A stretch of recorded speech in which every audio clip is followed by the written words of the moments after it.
శ్రీమాత్రే నమః.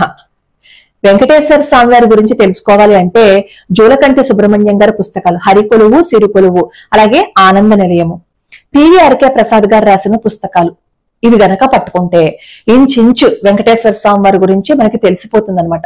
ఎక్కడెక్కడ ఏమున్నాయి అనే విషయాలు అసలు పూర్తిగా వాళ్ళందరూ పెట్టేశారు.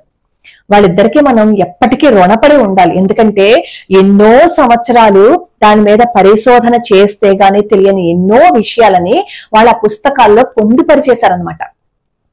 ఆ పుస్తకాలు పట్టుకుంటే చాలు తిరుమల తిరుపతిలో మనకి తెలియని అన్ని కూడా తెలిసిపోతాయి. పైగా అథెంటిక్ గా వాళ్ళు రాశారు.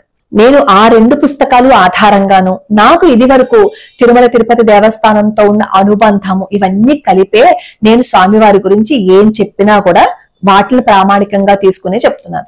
ముఖ్యంగా నా మాటల కంటే కూడా పివిఆర్కే ప్రసాద్ గారికి తిరుమల తిరుపతి దేవస్థానంతో ఎంత అనుబంధం ఉంది అనేది నేను చెప్పక్కర్లేదు కదా. అలాగే జోలకంటి సుబ్రహ్మణ్యం గారికి కూడా మనందరం చెప్పుకుంటుంటాం కదా తొండమాన్ చక్రవర్తి అని.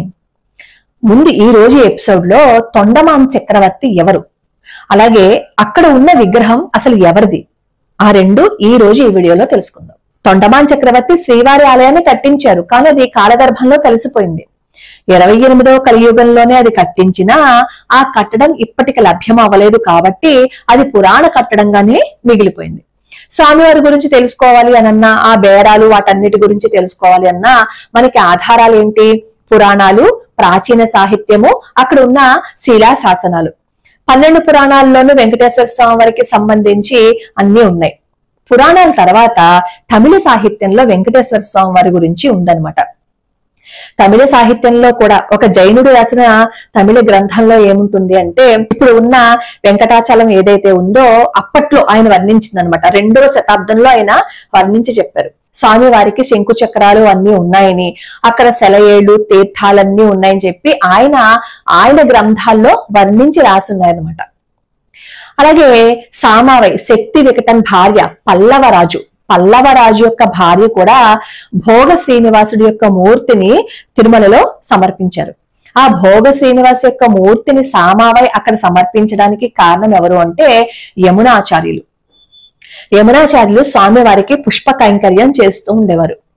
ఆ పుష్ప కైంకర్యం చేస్తున్నందుకు గుర్తుగా ఇప్పటికీ యమునాచారి ఆరా అని ఉంటుంది.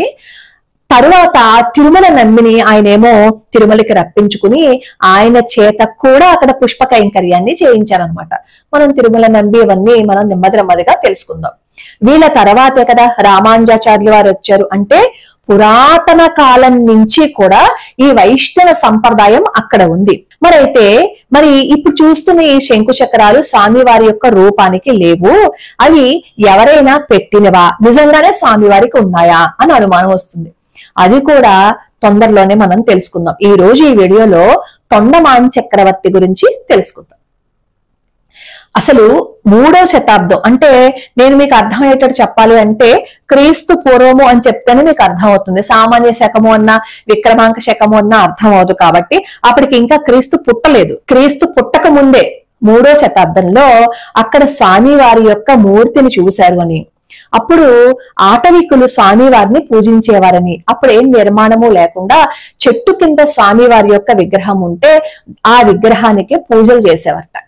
తర్వాత స్వామివారి యొక్క ఉనికి వసువు అనే నిషాదుడికి తెలిసిందని, అప్పటి నుంచి స్వామివారికి ఏమో నైవేద్యంగా కొర్రలతో చేసినవి, జొన్నలు, అన్నము ఇవన్నీ నైవేద్యంగా సమర్పించేవారని, తర్వాత జానపదులు మట్టి కుండల్లో స్వామివారికి నివేదన చేసేవారని చెప్పి కొన్ని ఆధారాల ద్వారా తెలుస్తున్నాయి.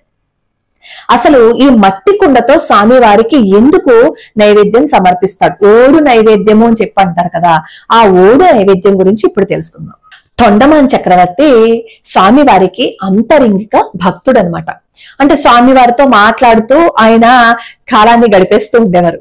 ప్రతిరోజు స్వామివారికి పూజ చేయడానికి వచ్చినప్పుడు మన ఇంట్లో అమ్మతోటి నాన్నతోటి ఎలా అయితే మాట్లాడతామో వెంకటేశ్వర స్వామి వారితో తొండమాన్ చక్రవర్తి అలా మాట్లాడేవారు. అంత గొప్ప భక్తుడు అనమాట తొండమాన్ చక్రవర్తికి.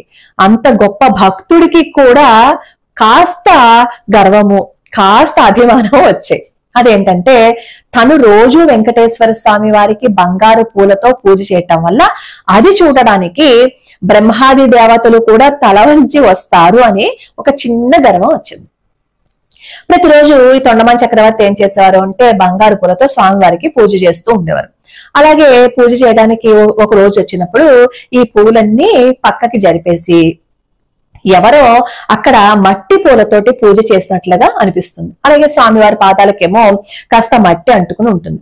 అప్పుడు తొండమాన్ చక్రవర్తికి అనుమానం వస్తుంది, అదేంటి నేను తప్ప ఇక్కడ ఎవరు పూజ చేసే అవకాశమే లేదు కదా, మరి ఎవరొచ్చారు అని. అదే విషయాన్ని వెంకటేశ్వర స్వామి వారిని అడిగితే వెంకటేశ్వర స్వామి వారు నవ్వుతూ, ఇది ఇక్కడ చేసిన పూజ కాదు, కురువరపు నంబి అని భీమ తన గుడిసెలో నన్ను పూజించాడు, అక్కడ చేసిన పూజ ఇక్కడికి వచ్చింది అని చెప్పి అంటారు. వెంటనే చక్రవర్తి ఆశ్చర్యపోయి అతన్ని చూడాలి అని అనుకుంటారనమాట.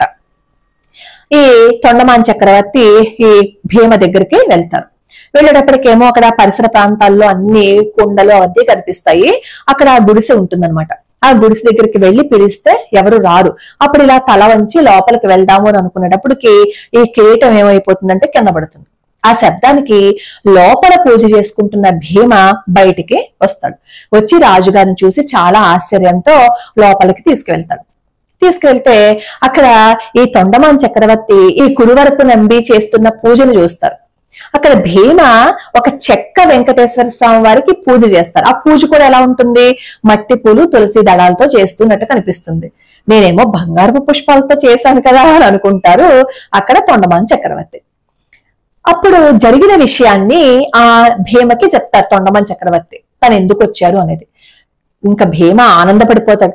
నా గురించి మీతో స్వామివారు చెప్పారా, అయినా నాకు ఎంత బాధగా ఉంది అంటే మీతో మాట్లాడారు కానీ నాకు కనిపించలేదు, నేనేమో అక్కడికి వచ్చే స్తోమత నాకు లేదని చెప్పి బాధపడతారు. అప్పుడు స్వామివారు ప్రత్యక్షమవుతారు.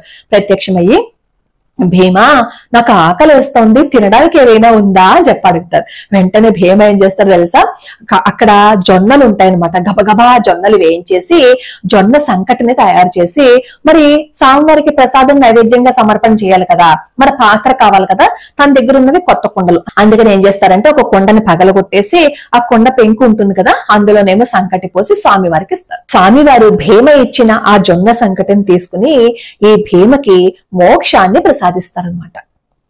ఎంత అదృష్టమో కదా, ఆకలిస్తుంది అన్నం పెట్టుని కలియుగ వెంకటేశ్వర స్వామి వారే అడిగారు అంటే. ఇదంతా చూస్తున్న తొండమాన్ చక్రవర్తి అంటారు, సర్లే నా సంగతి ఏంటి అని చెప్పి అడిగితే అప్పుడు వెంకటేశ్వర స్వామి వారు నవ్వుతూ అంటారు, నీకు విముక్తి ఇప్పుడు కాదు వచ్చే జన్మలోనే, నీలో కాస్త అభిమానము కాస్త గర్వము ఇంకా ఉండిపోయాయి, అవి తొలగిపోవాలి అంటారు వెంకటేశ్వర స్వామి. అప్పుడు తను చేసిన తప్పేంటి అనేది ఈ తొండమాన్ చక్రవర్తికి అర్థమవుతుంది. తను అనుకున్నాడు కదా తను చేసే పూజను చూడడానికి దేవతలు కూడా వచ్చి తల వంచి చూస్తారు అని, అందుకే ఇక్కడ నా కిరీటం కూడా పడింది, నేను కూడా తల వంచి లోపలికి వెళ్ళాను అని చెప్పి ఆయన కాస్త బాధపడి అప్పుడు స్వామివారిని ఇంకా భక్తిగా కొలవాలని అనుకుంటాడు. అలా తన ఇంటికి వెళ్లి స్వామివారిని నిత్యం పూజిస్తూ స్వామివారితో పాటుగా భాగవతుల సేవ చేసేవారు.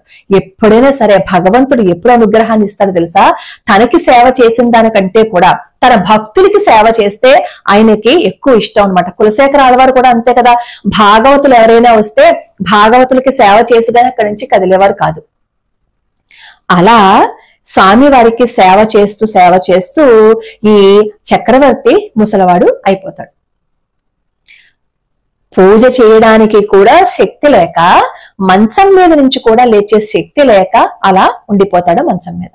అప్పుడు వెంకటేశ్వర స్వామి వారు తన దేవేరులతో తొండమాన్ చక్రవర్తి దగ్గరికి వచ్చి తొండమాన్ చక్రవర్తికి సేవలు చేస్తారు. అలా వెంకటేశ్వర స్వామి వారి చేత సేవలు చేయించుకున్న భాగ్యం తొండమాన్ చక్రవర్తికి వచ్చింది. ఇప్పటికీ తొండమాన్ చక్రవర్తి ఆలయం ఏర్పేడు కాళహస్తిల మధ్య ఉంది. మీరు ఎవరైనా తిరుపతి వెళ్ళినప్పుడు తొండమాన్ చక్రవర్తి ఆలయాన్ని చూడొచ్చు. ఈ రోజుకి భీమ ఏ కొత్త కుండలో అయితే నైవేద్యాన్ని సమర్పణ చేశారో వెంకటేశ్వర స్వామి వారికి, గర్భాలయంలో స్వామి వారి దగ్గరికి వెళ్లే ప్రసాదం ఈ ఓడు నైవేద్యం ఒకటి మాత్రమే. మిగతా ప్రసాదాలన్నీ కూడా కులశేఖర పడిని ఉంటుంది కదా, అక్కడి వరకు మాత్రమే వెళ్తాయి. నిష్కల్మషంగా భగవంతుణ్ణి ఆరాధిస్తే భగవంతుడు అనుగ్రహిస్తాడు అనడానికి ఉదాహరణ భీమ, అలాగే తొండమాన్ చక్రవర్తి. భీమ ఎంత నిష్కల్మషమైన మనసుతో పూజ చేస్తే గుడిసెలో చేస్తున్న పూజ స్వామివారు స్వీకరిస్తారు చెప్పండి. అది మనం చేయవలసింది కూడా. ఇంకా మిగతా విషయాలు తర్వాత తెలుసుకుందాం. లోకా సమస్తా సుఖినో భవంతు, సర్వే జనా సుఖినో భవంతు.